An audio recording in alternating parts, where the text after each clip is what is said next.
Well, hello there, everyone. Welcome to episode 4 of The Athletic Edge, hosted by yours truly, Xavier Farhan. Today, we have the team coordinator of Brampton Wolves, all the way from Canada, Arham Ahmed, to join us here to talk about various cricketing topics happening recently in the cricketing field. So, Arham, how are you doing? I'm doing good. Thanks for having me. Yeah, it's a pleasure having you, mate. Really interesting. Obviously North America is something that is not known for cricket, and obviously with the likes of Major League Cricket being interpreted and even GT20, obviously something that you're a part of. I just want to have your take. What is the overall experience over there in Canada? And the crowds are filling in for stadiums. How is it? How's your experience been in the tournament so far? It's a great experience. It's good for the game, especially to expand in North America and make it more of a global sport. Because as you know, cricket is a very popular sport, but it's played mostly in Asian countries and Australia, England, New Zealand. So it's good to expand the game over North America. This is another season of the GT20. We've had 2 seasons, but then we had a 3 year break in the middle due to COVID, and now we're finally back. And it's good for the city, it's good for the country, and we're all very happy to have the GT20 back. Yeah, and it's been an amazing tournament so far. I mean, hosting biggest names in terms of cricket, with the likes of obviously Brampton Wolves having Tim Southey, Colin de Granholm, and even youngsters that are popping up from the Canadian youth sector as well. So it's great for the country to have a new sport developing, because obviously Canada and US have always been top three heavy when it comes to basketball, American football, hockey, baseball, etc. So it's good that you guys are implementing new sports into the country, which expands the country's atmosphere and the culture as well. I just want to ask you. Obviously, Brampton Wolves have been one of the best teams in the tournament leading up to it, and they do have a eliminator matchup facing up tomorrow for us, obviously, and I guess today for y'all. So I just want to know, what are your takes on the upcoming match and the performance of the team so far? So it's been good. We started off quite strong, a few wins, but then unfortunately we had a few games that were washed out due to the rain. So that kind of jolted our momentum. But we have our eliminator tomorrow against Montreal, and both teams are looking quite good. So we're very excited. But I'd say that we've had a few days off. We trained hard today, so we're looking forward to tomorrow, and it should be a good game. Yeah, definitely. Because I mean, with players like Tim Southey and Colin de Garnham, as I'd mentioned earlier, it must be a breathtaking feeling having them in the locker room. And I just want to get your take on, like, how does it feel to have these world-renowned players in your locker room and seeing them up front and personal? So how does it feel for you? It's good, especially for me growing up here in Canada. We never really had the chance to interact with these players and see how they train and how they play. So it's good. It's really good that we can see them up close. And more than just fans, it's the Canadian local players that don't really get the chance to share the dressing room with these players. So we have guys like Rizwan Chima who have played a lot for Canada, Shahid Amazai, and a few young guys as well.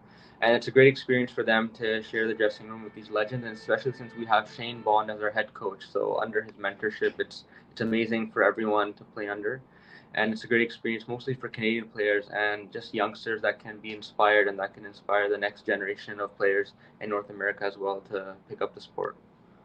Yeah, it's a great point that you said. I mean, having Shane Bond as a mentor role, I mean, one of the greatest New Zealand fastballers of all time, if not the greatest. So, it's that atmosphere that he can build as a leader into the team as well. And certainly, as Brampton Wolves have shown in the tournament so far, they have been exceptional throughout with batting, bowling, fielding. All compartments of the game have been checked off the list completely.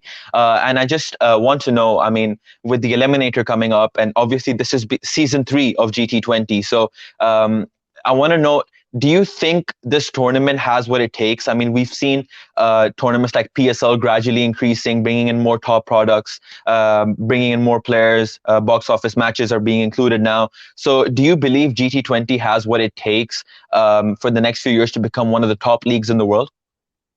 Yeah, definitely. If you look at the impact that PSL has had on Pakistan cricket, it's been very good. They've really inspired a lot of people. You have it in Pakistan every year. A lot of players have been coming through the ranks because of the program, and that's what we're trying to get here in the GT20 is to kind of find the next Canadian talents and bring them up to the global level. And I really believe that the GT20 does have the potential to be one of the next big leagues. It's already being televised in India as well on Star Sports, and there's a big audience worldwide. So it's good. It's been good cricket so far. Unfortunately, we've had a lot of rain, but apart from that, it's been good. The first 2 seasons were very successful, and if it wasn't for COVID, we might have been in the fifth or sixth season by now. So I think it's going to be good. across the border, we also have the Major League that just concluded their first season. So I think the future is bright for North American cricket, and it's only going to go up from here. And the goal is to expand it worldwide and have it played across the world. Yeah, because cricket is a game that can scintillate like a lot of people are worldwide. So it has the potential to become competitive with the likes of football, tennis. So it definitely has that sort of potential. And I mean, recently in the World Cup qualifiers that have just happened for the T20 World Cup, countries like Italy, Jersey, you wouldn't expect these countries to be making it into these qualifiers. So hopefully, with the talent that you'll be able to bring up from this tournament, and obviously across the border there as well, so you will be able to qualify for these major tournaments, which will bring in a lot of influx for the boards that can, inject more money into these tournaments, which could make them even better, and they can invite more bigger players because obviously bigger players would require bigger contracts. So this could be really really big for the Canadian country in terms of a whole. I do want to have your take definitely, because Major League Cricket obviously just happened with their first season. Obviously, USA and Canada have always had that sort of rivalry. So now that there's a cricket league in US as well, do you believe this is going to push the Canadian league further to up its standards? Yeah, definitely, I agree. Especially since there's IPL teams involved in the major league, and it's quite big. And you have players like Haris Rauf, Shadab from Pakistan, and a lot of other stars that have played. So obviously, it's gonna create some sort of healthy competition, I'd say, between the two countries. But the major league has concluded with some players that have flown directly to play in the GT20. But it's gonna be good because at the moment we still don't have a proper stadium here, which is the goal. And the mayor has also mentioned that building a stadium is in the plans for here in Brampton. So once the stadium is built, that's going to help expand the game. It's going to be the first full stadium in Canada, and the goal is to then host international teams and maybe tournaments down the lane as well. Because next year the T20 World Cup, they're going to be playing some games in America, and the goal is long term to have these international events here as well, and that's really going to help grow the game. Yeah, I mean, the point that you just made there, that if there was international games to happen, it would definitely grow. I mean, to give you an example, here in the UAE, the USA and Germany are about to face off in a basketball game, and that's in growing the sport here as well. So taking your point over there, matches well. I just want to also ask you, when it comes to tournaments like these, do you think that the influence that this has on the game when it comes to players, because many have been criticized for choosing leagues over international cricket. So, as a person who works in this sort of industry, where do you think the line can be drawn when it comes to this sort of standard? Because as we've seen with West Indian players, a lot of this happens where they prefer leagues over countries. So, where do you think it all goes wrong? Yeah, that's a very good point that you've made, and there's a very fine line between all these franchise tournaments and international cricket. But personally, I still believe that international cricket should be the priority for any player, especially in test playing nations. Like if you look at our team, we have a few associates like Logan Van Beek, who's been in great form for Hmm. Netherlands, and also he's the top wicket taker of the tournament here as well. So for these type of players, it's a very good opportunity since they don't get the chance to play too much international cricket. So then they can come over and play different franchise tournaments. But all these other guys, as you know, like Rizwan, who's probably the one of the biggest stars who's playing in the tournament, he actually waited, for the test series to be over, and once that was completed, then he flew over here and played right away. So I still think a lot of these players they're prioritizing international cricket, and that's the way it should be. So whenever they have these windows in between that, then they can obviously play franchise tournaments, which is a good way to keep busy. As like Tim Southey, for example, they've been off, I guess, for a few months, and now it's a good way for them to get into rhythm before the World Cup as well. So I still think personally international cricket should be the priority, but franchise tournaments just helps keep players busy, and it's a good way to not get rusty, I guess. Yeah, and that's a Yeah. great point. It just keeps them in that rhythm where, they're not losing match fitness. And when the big tournaments do pop up, they're, full ready to go. So it's a good advantage for players as well. But some players, tend to misuse it in some elements. But I do want to ask you something that really surprised me. And certainly as a big cricket fan, it enthralled me to the fact that, even though there aren't full stadiums in Canada, the places where the matches are being played at, I mean, the people are filling in. The crowds are coming in. There's an atmosphere to the games. Um, as someone, with a Desi background, and someone that's, can't see the game of cricket being that much involved in Canadian sports, how does it feel for you that so many people are, popping up into these games? It's amazing, honestly, because as a big cricket fan, it's very important that the game grows in Canada. That's the goal. So the mayor, he's been supporting Patrick Brown. He's one of the main reasons why this tournament has happened because he's been really pushing for the sport. Recently, the premier of the province also attended. So the presence is there now, and people have been learning more about the sport. National TV has been giving some coverage as well. So the whole point is to educate the audience and different Canadians on the sport so that we can build an interest in the audience that we need because at the moment I'd say 95% of the community that's coming in are Desis, and that's completely normal because it is in a very multicultural place. Brampton is, I think, one of the most multicultural places in North America. So the goal is to involve more of these people, the normal public, and grow the game in Canada. But obviously, there's always going to be majority of the Desi community that's going to be supporting it because that's where the sport is the most popular, and it's very important that we have a mix of, I guess, both people.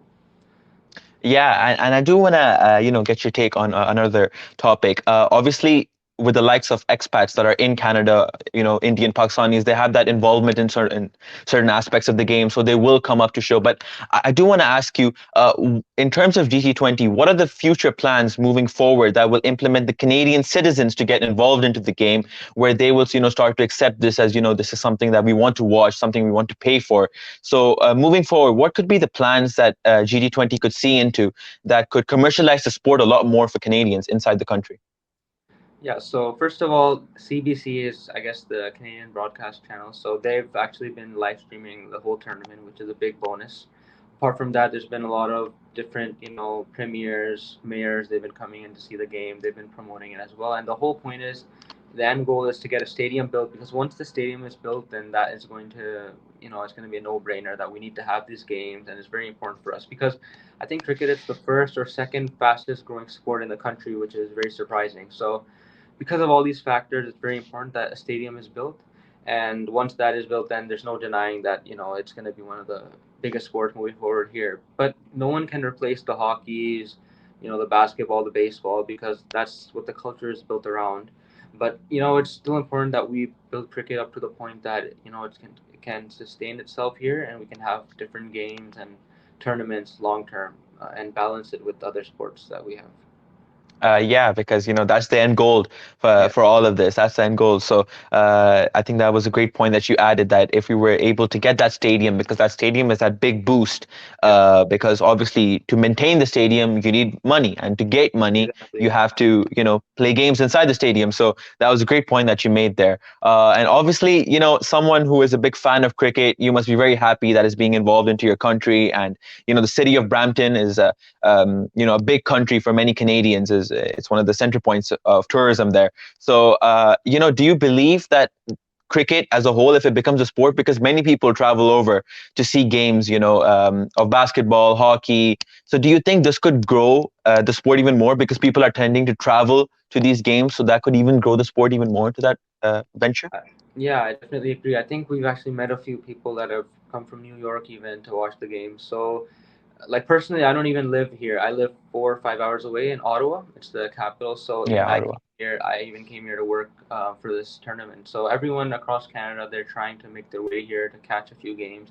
And now with the playoffs coming up, I guess it's gonna be jam packed, and it's expected that there's gonna be large crowds that are gonna be coming in. So it's good, and I think people that are around Canada, they've all tried to come see at least one game. People that love the sport, they're obviously gonna try to make their way in here and catch something live, try to meet the players, whatnot. So it's good. I think we're moving in the right direction, and it's only going to grow from here. So that's the good part.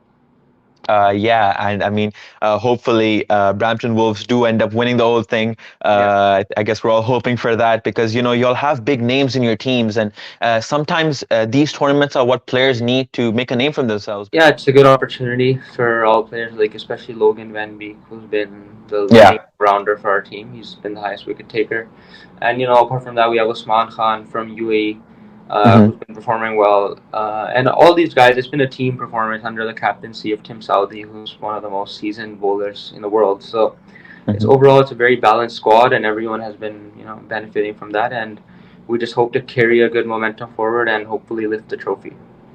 Yeah, and I think it's been great having you here today, Arham, and I hope that Brampton once again wins the whole thing. And I just want to, give your thoughts and prayers. I mean, hopefully you're doing good. It's been great having you on the show, and I hope you're doing fine. And this was Xavier for episode 4 of The Athletic Edge. Thank you.